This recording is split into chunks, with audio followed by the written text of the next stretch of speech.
Ahal vilayetinin Beherdeni tarafından Garagan Owasynyň çägine bina edilen ukyply kärdeşler hususy kärhanasynyň galbeton önümlerini öňürýän kärhanasynyň umumy tutýan meýdany 25 hektara barabar bolup, onda ýylda 70 000 tonna guru gurulşyk garyny önümleri we 180 000 kub metr galbeton önümleri öňürlýär.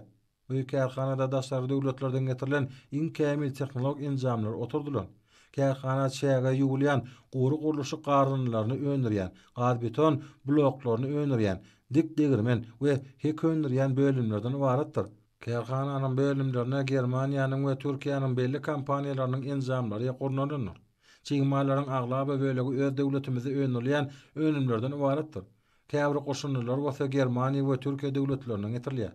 Ukyply kärdeşler hususy kärhanasynyň dik degirmen bölümine önümçlikde urulýan hektaşy we gips belli bir ölçekde bolýar. Kärhanada çygmalary döwýän bölüminiň bardygyny aýtmak gerek. Kärhanada durly ölçeklerdäki gaz beton önümler öňürilip, olar ýurdumyzda giň gerimde ýaýwanlanan gurulşyk meýdançylaryna ýygydyl getirilýär.